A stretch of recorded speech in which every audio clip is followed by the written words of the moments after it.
Kat Bond, owner of Point Boutique, and this is our YouTube channel where we talk about buying and selling fashion online. If that sounds interesting to you, then please subscribe. Also hit the notification button so that YouTube actually notifies you when we put out our new videos. So today I am very excited to share with all of you Poshmark shoppers my favorite Poshmark shopping hacks.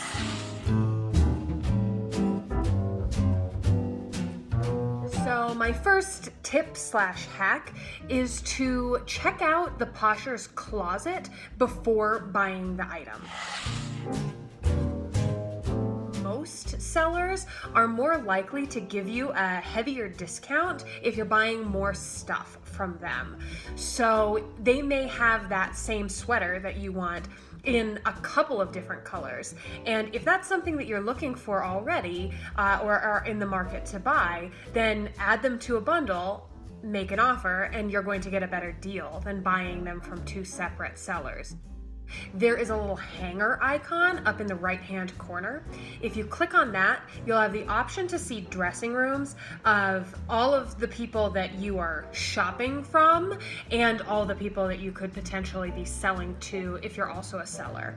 And if you have bookmarked multiple items and liked multiple from that same seller, then they'll show up in that same dressing room. So if you see that you like multiple pairs of shoes from, say, my closet, they will show up in that same dressing room together, which will make it very easy to add them to a bundle. The other reason that I suggest looking at someone's closet before actually making a purchase from them is just to do a quick little look over and see if there are any weird red flags about that seller. If there are comments on some of the items that suggest that that seller never responds, or sometimes people will outright have conversations with one another about how they never received an item from that seller, you can circumvent that waiting time of having your money held by Poshmark while that person doesn't send the item and doesn't send the item and doesn't send it. Ultimately, you will get your money back from Poshmark because it was never given to them because they didn't ship it, but you don't have to spend that time waiting. Now, my next favorite hack, and I always do this, is to use your cashback credit card while you're making your purchases on Poshmark. Now, you may not be into credit cards at all, and so you should disregard this suggestion. But if you are someone that uses credit cards and you have a cashback credit card, make sure that's the one that's hooked up to Poshmark. Make sure you're paying it off regularly, like every single month, but you might as well be getting that bang for your buck. This hack is very similar to the last one, and it is to use a cashback app for shopping. The one that I use is Ibotta, Ibotta, but I will leave a link below so that you can check them out. The awesome thing about Ibotta is that you can use them on all sorts of different retailers, but they work on Poshmark. The best part is it's not specific to any seller or anything. It's Poshmark as a whole, and when you make your purchase, you get the cash back that they currently have worked out between Poshmark and Ibotta. It usually is between 2.5 and 5%, but if you combine that with that cashback card that you already have and pay off every month that I mentioned in the last tip, then you could be getting 7 or 8% cash back on everything that you buy on Poshmark, which makes it seem like you should go buy something on Poshmark right now, doesn't it? Basically, you just open the Ibotta app, you open Poshmark through Ibotta, and when you do that, they know you've made a purchase, and they will credit that amount to you. In Ibotta, currently, you do have to get $20 in cash back before you can cash that out, but it's money. It's dollars. You can put it into your PayPal and transfer to your bank. It's not like it's weird credits that you have to put towards gift cards. I believe you can get gift cards and that kind of thing, but you don't have to. You can get cold hard electronic cash in your bank account. Also, before I forget, Ibotta had insane deals on Black Friday and Cyber Monday this past year in 2017, so I have no idea what they'll do for 2018, but if it's anything like that, you could see 10% cash back, 20% cash back off of all sorts of places, Poshmark included. I know they had it off Poshmark, eBay, and then they had it from places like Target. You could get things, I mean, it was amazing. My next tip is always make an offer. So on Poshmark, you have the ability to buy something, just buy it right away, or you can make an offer where you basically haggle with the person selling it for a lower price. I have discussed this in a previous video talking about avoiding scams on Poshmark, so if you want to hear why making an offer is great for avoiding scammers, then check out that video. I'll link to it below. In my experience, most people will accept offers. A lot of people will write in their descriptions that they will consider all reasonable offers. That means that you probably shouldn't offer 50% off of the item. More people than you think on Poshmark are reselling for profit. And if someone's doing it as a side hustle, then they simply cannot accept below a certain price. And that's going to be different from seller to seller as well, because some people are doing this full time, some people are doing this at home as a stay-at-home parent, some people are doing this just to make a little bit of extra money to go on a vacation or pay off debt or whatever, but they have their financial goals that are tied to this as well.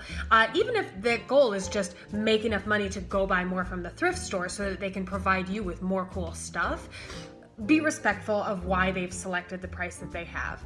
At the same time, a lot of Poshmark sellers will overprice knowing that people want to haggle. When someone's selling out of their own closet, they tend to be much more willing to take a deeper discount out of the listed price. So if you get the feeling that these are all things that they wore, they grew out of, things that their kids wore and can't wear anymore, makeup that didn't suit them and so they're selling it, etc. If you get the feeling that it really is coming from a person's house, then you could be a bit more aggressive with your offer and be successful. My next hack is to make offers on bundles. Into making offers, and if you find a seller that sells a bunch of things that you like, make an offer on a bundle. I have found people are so much more likely to accept, and I know personally, I love selling things in bundles like that. It is so helpful to me to clear out inventory, and if you want multiple things, I'm so excited to send them all to you. So my next 3 tips kind of go together. The first one is to organize your Posh favorites list.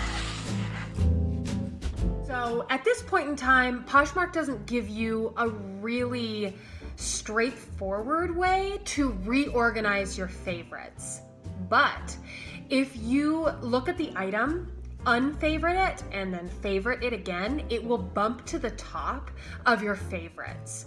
And I have found this to be invaluable when I'm shopping, so that if I do find 2 of the same item, I can actually put them right next to each other and watch them for a couple days. Occasionally I go through my favorites list and I bump things to the top that I am particularly interested in at that time. It also helps me sort out which items I'm not really looking to buy, but just thought they were beautiful and wanted to look at again, but I may not want those at the top of my favorites list. So this helps me have some control over what I'm looking at. It also helps me personally not feel like every time I'm logging in to Poshmark and looking at my likes that look at all these things I have to buy and I'm missing out on everything if I don't buy it today, because of course that's not true. And if I have my top 4 items or top 10 items, then I can actually see which of these do I actually want to buy. Similarly, you could keep a wish list / shopping cart on Pinterest. I highly recommend doing this, especially if you shop across different platforms.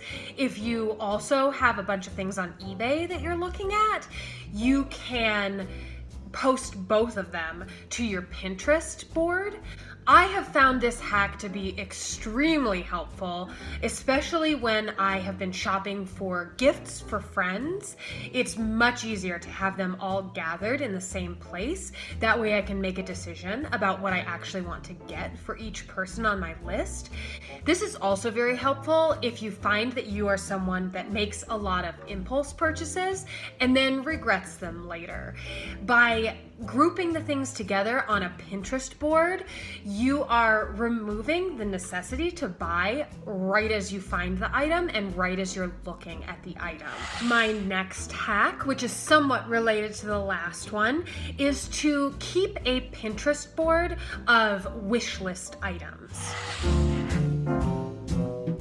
By wish list, I don't mean things that are currently available that you're deciding between. That's what your last Pinterest board is for.